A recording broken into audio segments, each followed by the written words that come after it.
Hello everyone, welcome back to my channel. सभी बड़ों को मेरा प्रणाम, छोटों को मेरा ढेर सारा प्यार। तो अभी लास्ट 2 डेज से मैंने वीडियो नहीं बनाया था and it was because I was not sure कि क्या वीडियो बनाऊँ, नेक्स्ट वीडियो किस बारे में होना चाहिए। But then today morning I realised कि I started this video series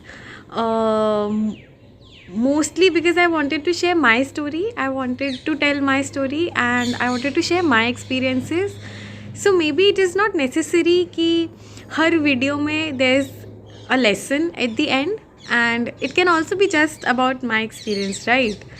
So this video is just about like what happened next, आगे क्या हुआ बाद में पापा की पहली सर्जरी के बाद, पापा के घर आने के बाद एंड so yeah. तो हुआ क्या कि पापा की पहली सर्जरी के बाद सब ठीक चल रहा था एंड स्लोली रिकवरी भी हो रही थी। बट मार्च में पापा को ना फिर से कुछ दिक्कत होनी शुरू हुई एंड जो ट्यूमर डेवलप हो रहा था, जब उसका हमने बायोप्सी टेस्ट करवाया था तो वो नेगेटिव आया। तो डॉक्टर्स भी श्योर नहीं थे एंड सिर्फ एक नहीं 2-3 बायोप्सी टेस्ट्स नेगेटिव आए थे।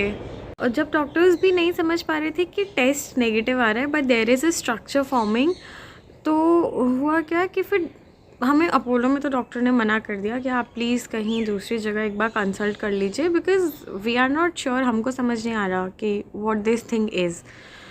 तो फिर हमने एक because there was infection also forming, थोड़ा पस भी था जो कि ऊज आउट होता था। तो फिर हमें एक डॉक्टर के बारे में पता चला जो कि गुड़गांव में थी, जो कि इन्फेक्शन रिलेटेड ही उनका कोई स्पेशलाइजेशन था।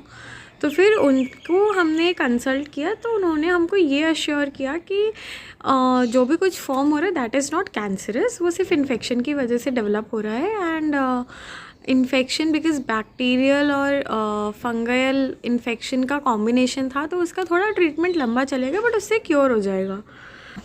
इस डॉक्टर ने क्या किया, जो हमारी इन्फेक्शन स्पेशलिस्ट थी, उन्होंने पापा को 94-95 अराउंड कुछ एंटीबायोटिक के इंजेक्शंस दे रहे जो कि थ्रू आईवी लगते थे। अब पापा की ना नसें बहुत ही ज़्यादा पतली थी और इजीली मिलती नहीं थी, तो आईवी लगाने में बहुत दिक्कत होती थी। और बिकॉज़ ये सारे एंटीबायोटिक्स के इंजेक्शंस थे तो थोड़ा डोज भी हैवी होता था। तो हुआ क्या कि इतने इंजेक्शंस लगते थे पापा को कि पापा के दोनों हाथ, दोनों पैर, बिकॉज जब हाथ में कोई नसें में वो कैनुला लगाने की जगह नहीं मिलती थी ना, तो पैरों में लगाते थे, तो ना ऐसे स्वेल होके ना रेड हो जाता था।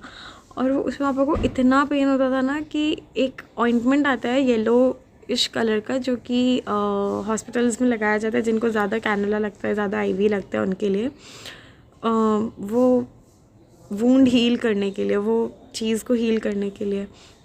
वो इतना पेनफुल होता था ना कि हाथ हिलाए नहीं जाते थे, चलने में दिक्कत होती थी और बहुत ही पेनफुल प्रोसेस था वो। बट उस प्रोसेस में भी ना पापा used to smile all the time और मतलब उनको बस वही जो विल थी ना जल्दी जल्दी ठीक होने की, उसके लिए ही वॉज रेडी टू बेयर, कितना भी दर्द हो, कितना भी कुछ भी हो, बस जल्दी से ठीक हो जाऊँ, यही सोचते थे वो। तो फिर क्या हुआ कि अराउंड 1 महीना ये पूरा ट्रीटमेंट चला। 1 महीना ऐसे 12 अप्रैल को जो 12 मई या 12 अप्रैल के आसपास कोई टेस्ट हुआ था, उसके 1 महीने बाद जब सेम वही टेस्ट हुआ तो रिपोर्ट ऐसे word to word exact same report आई, कोई अंतर नहीं, कोई चेंजेस नहीं, कुछ नहीं। अब उन दिनों पापा को चेन्नई जाना था बिकॉज पापा का थोड़ा टूरिंग जॉब था। तो फिर पापा ने बोला कि पापा जाएंगे चेन्नई से लौट कर आएंगे, तब ही विल कंसल्ट डॉक्टर को फिर से एंड देन वील सी कि क्या करना है। तो मम्मी के मन में ना back of the mind, mummy was not satisfied इस ट्रीटमेंट से, तो मम्मी को बैक ऑफ द माइंड ना एक वो डाउट रहता था कि कहीं ऐसा तो नहीं कि कुछ हो रहा हो और हम समझ नहीं पा रहे हो, कहीं ऐसा तो नहीं कि may be it is cancer only that is developing again. तो अब होता क्या था, जब हम ये चीज़ पापा से डिस्कस करते थे तो ऑब्वियसली पापा थोड़ा इरिटेट हो जाते थे कि यही क्यों सोचते हो, बट वही डर रहता था हमारे मन में। हुआ क्या कि जब रिपोर्ट सेम आई तो इन्फेक्शन स्पेशलिस्ट ने भी बोला कि मुझे नहीं समझ में आ रहा फिर ये क्या चीज़ है।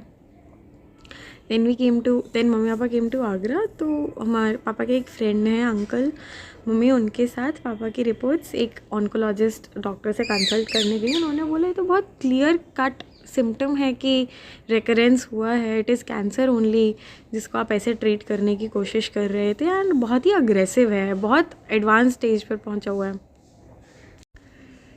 तो वहाँ बात करने के बाद मम्मी घर आ रही थी, ऑन द वे मम्मी ने डिसाइड किया कि अब अगर मम्मी को ऑन्कोलॉजी रिलेटेड कोई भी ट्रीटमेंट पापा का लेना है तो मम्मी को टाटा से लेना है।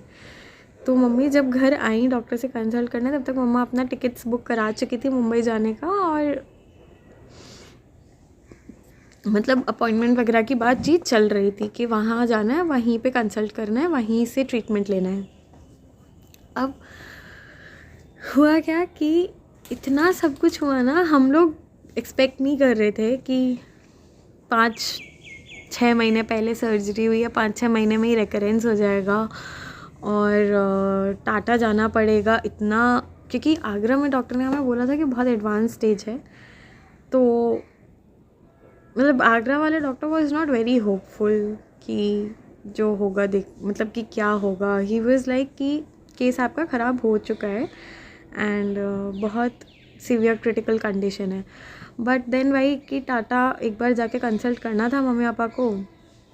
मम्मी पापा गए। अब सब इतना जल्दी जल्दी हुआ ना कि मैं और प्रिया आगरा में ही थे, एंड उस टाइम पे सिर्फ मैं और प्रिया ही थे। तो हमने बोला कि हम अकेले रहेंगे, आप चिंता नहीं करो, आप लोग जाओ एंड हम घर संभाल लेंगे।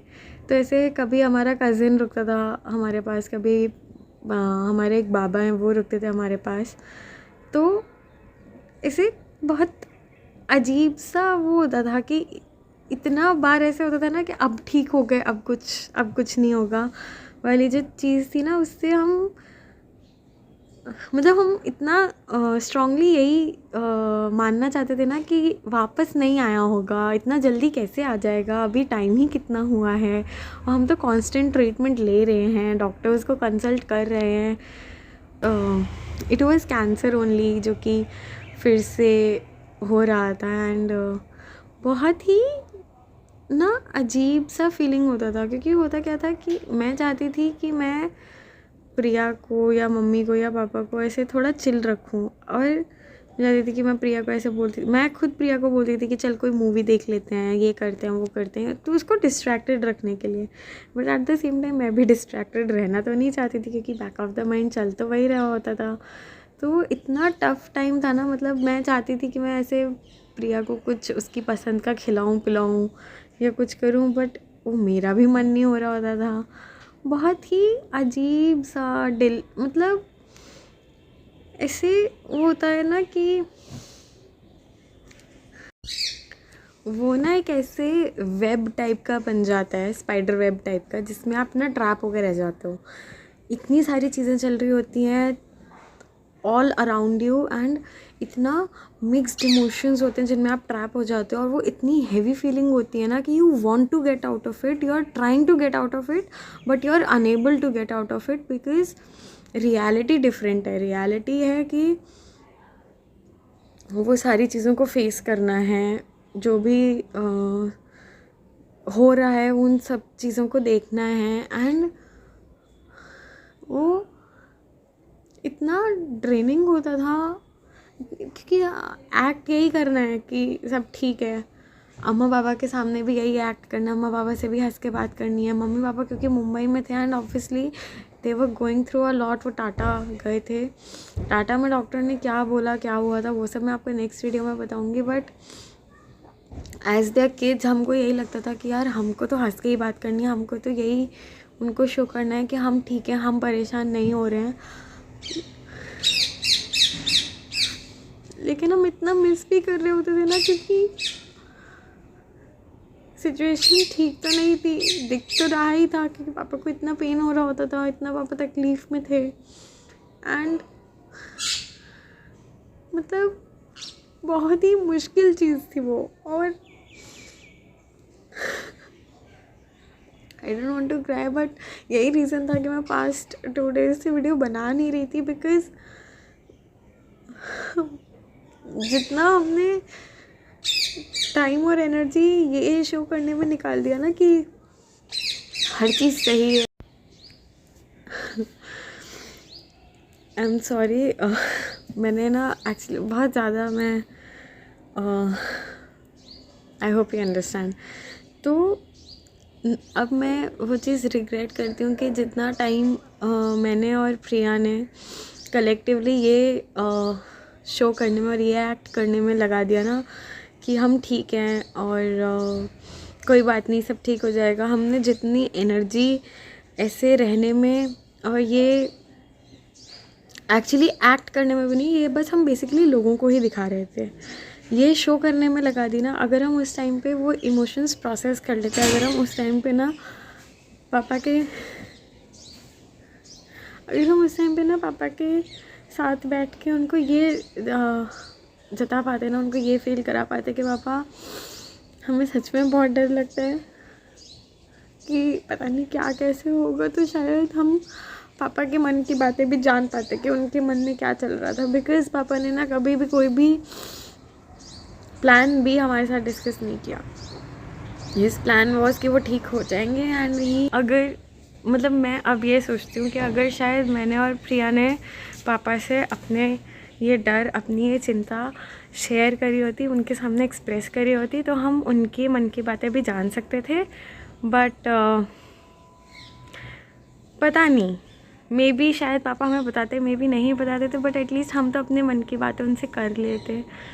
बट फिर कभी कभी ये भी लगता है कि शायद उस मोमेंट पर वही ज़रूरी था कि हम पापा को यही शो करें कि पापा हमें यकीन है सब ठीक हो जाएगा। तो बहुत ही वही ना, जैसे मैंने लास्ट वीडियो में बोला, देयर इज़ नो राइट और रॉन्ग थिंग टू डू। जिस समय जो सही लगे वो करो, बाद में हाँ ये कहना बहुत आसान है कि रिग्रेट नहीं रखना चाहिए, बट रिग्रेट्स तो रहते हैं। And I think that is the part of life कि आप जो भी रोड नॉट टेकन होगी, आप ऑलवेज उसको सेकंड आउट करोगे कि शायद ये सही रास्ता होता, बट वी डोंट नो। तो आज के लिए बस इतना ही, होपफुली मिलते हैं कल, बाय।